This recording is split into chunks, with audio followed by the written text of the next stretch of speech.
How to fit the rear rack. If you want to add even more carrying space to your Bullitt, you can install the rear rack, which is compatible with whatever Bullitt you have. It sits over the rear wheel, enabling you to carry things on the front and rear of your bike. It is not designed for carrying children, as this will exceed the recommended weight limit. Note, as with many rear racks, you will need to cut the struts of the rack with a hacksaw to make them short enough. This video will show you how to do that and how to fit the rack to your Bullitt with the use of our new attachment kit and adapter.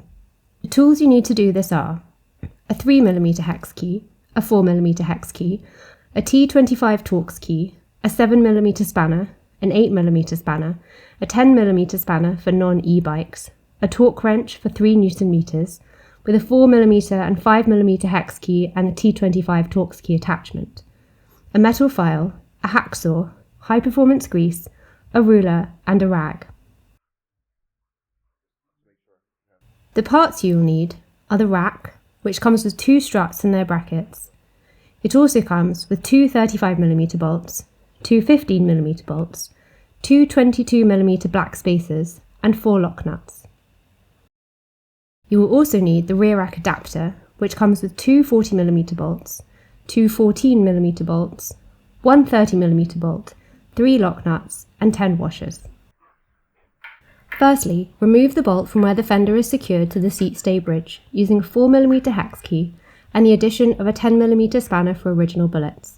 Grease this bolt, or if you have an original Bullitt, grease the 30mm bolt, and pass it through a washer, then the rack adapter, then the fender and into the seat stay bridge. Attach a nut if necessary. Lift the fender so it has clearance from the tyre and tighten the bolt to 3 Nm with a torque wrench and 4mm hex key attachment and 10mm spanner if needed.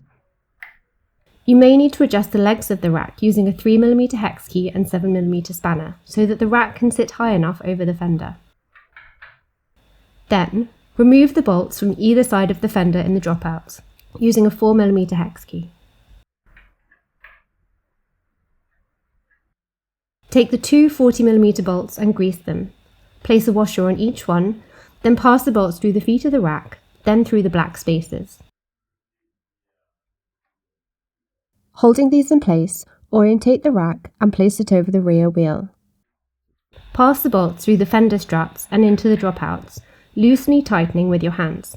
Then slowly tighten to 3 Nm with a torque wrench and 4mm hex key attachment, whilst checking for sufficient clearance on the inner side of the dropout. You can add more washers to the bolt if needed.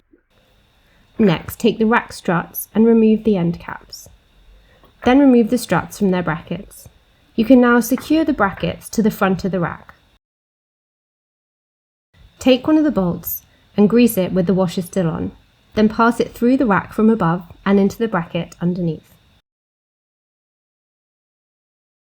Tighten with a torque wrench and 4mm hex key attachment to 3 Nm. You will now need to cut the struts to an appropriate length with a hacksaw. This will depend on which rack you are fitting. For our rack, we recommend the struts to be around 11 cm. We recommend deburring the sawing point afterwards. Now pass the cut struts through the brackets so that the flattened end is close to the seat stay bridge, and replace the end caps.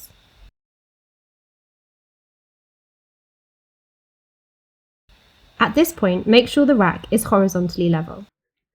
Then secure the struts to the adapter with the 2 14mm bolts through a washer and a nut using an 8mm spanner and torque wrench with a T25 Torx key attachment. Tighten to 4 Nm. Then further secure the struts in place at the bracket with a torque wrench and 4mm hex key attachment to 6 Nm.